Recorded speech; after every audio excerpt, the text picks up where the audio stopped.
जय माता दी। भक्तों, आज हम सुनेंगे माघ मास का चतुर्थ अध्याय। वशिष्ठ जी बोले, हे राजन, जब भृगु जी अपनी तपस्या में लीन थे तो विद्याधरों का एक दंपति उनके पास पहुंचा। वे बहुत दुखी थे और भृगु जी को अपनी कथा सुनाने आए थे। उन्होंने मुनि को श्रद्धा पूर्वक प्रणाम किया और कहा, हे मुनिदेव, इस दिव्य देह को पाकर भी हम दोनों बहुत दुखी हैं। मेरी भार्या परम सुंदरी और नृत्य एवं संगीत में प्रवीण है। यह बीड़ा बजाने में दक्ष है। इसके बीड़ा वादन की महर्षि नारद ने भी प्रशंसा की है। संगीत के ज्ञाता इंद्र भी इससे प्रभावित हैं। भगवान महादेव भी इसकी संगीत विद्या से प्रसन्न हैं। ऐसी परम सुंदरी और गुणवती भार्या को पाकर भी मैं सुखी नहीं हूँ। कहाँ यह रूपवती मेरी भार्या और कहाँ व्याघ्र के मुखवाला मैं। इसी चिंता से परेशान एवं दुखी रहता हूँ। उस विद्याधर की बात को सुनकर त्रिकालज्ञ भृगुजी मुस्कुरा कर बोले, हे विद्याधर, हर प्राणी को कर्मों के अनुसार फल प्राप्त होता है। जो ज्ञानी होते हैं वे मोह नहीं करते और जो अज्ञानी होते हैं वे मोह में फंसे रहते हैं। जिस तरह यक्षका के पांव विष विषम हैं, उसी तरह अधूरा कर्म दुखी करता है। पिछले जन्म में तूने माघ मास की एकादशी का व्रत करके द्वादशी को तेल स्नान किया था। उसी के कारण तेरा मुख व्याघ्र का है। राजा पुरखा ने भी तेरी ही भांति भूल की थी, इसी कारण उसको कुरूप देह प्राप्त हुई थी। राजा अपनी कुरूपता पर बड़ा दुखी था। वह गिरिराज के समीप देव सरोवर पर गया। उसने स्नान किया और तपस्या हेतु कुशा के आसन पर बैठ गया। उसने शंख चक्र गदा पद्मधारी भगवान श्री हरि को हृदय में धारण कर 30 माह तक निराहार रहकर कठोर तप किया। भक्त वत्सल भगवान श्री हरि राजा की तपस्या से प्रसन्न हुए। उन्होंने राजा के सम्मुख प्रकट होकर कहा, हे राजन, मैं तेरी तपस्या से बहुत खुश हुआ हूँ। इतना कह भगवान ने स्वयं अपने शंख के जल से राजा का अभिषेक किया, जिससे राजा का शरीर सुंदर हो गया। भृगुजी बोले, हे विद्याधर, यह सब तेरे पूर्व जन्म का ही फल है।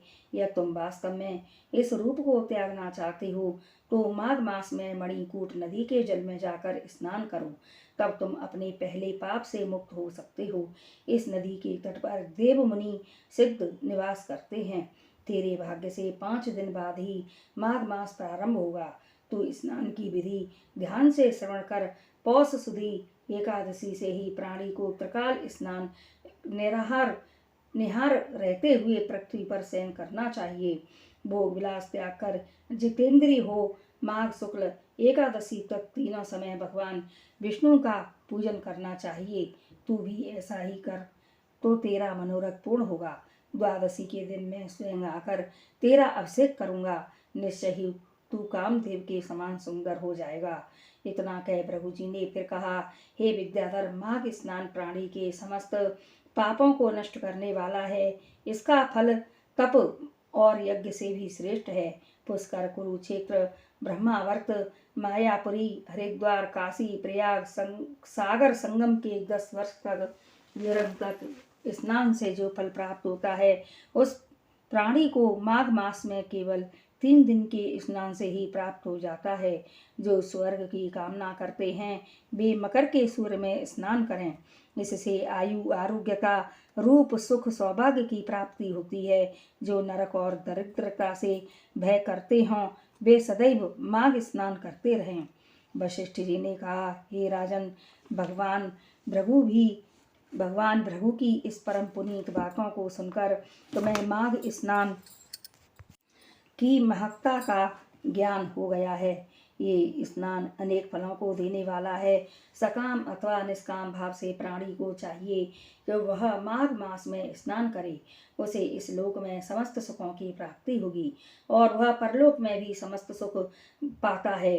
माघ मास के स्नान से पुण्यों की वृद्धि होती है और समस्त पापों का क्षय होता है। सतयुग में तप, त्रेता में ज्ञान और द्वापर में कर्म फल देता है। उसी तरह माघ स्नान सब युगों में श्रेष्ठ फल का देने वाला है। यह स्नान समस्त वर्ण और सभी आश्रम वालों के लिए फल देने वाला है। वशिष्ठ जी बोले, हे राजन, भृगु जी के समझाने पर उन विद्याधर ने अपनी स्त्री के साथ आश्रम के पास झरने में ही विधि पूर्वक माघ स्नान किया। भृगु जी की कृपा से उसे सुंदर देह प्राप्त हुई और उसका दुख दूर हो गया।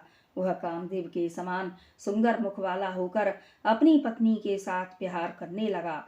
तपस्या पूर्ण करके भृगु जी अपने शिष्यों के सहित पर्वत से उतरकर अपने आश्रम को चले आए। हे राजन, जो इस परम पुनीत कथा को श्रवण करता है उसके समस्त मनोरथ पूर्ण होते हैं। बोलो माघ मास की जय। तो भक्तों, यह था माघ मास का चतुर्थ अध्याय। पसंद आए तो हमारे चैनल को लाइक, शेयर और सब्सक्राइब करें। जय माता दी।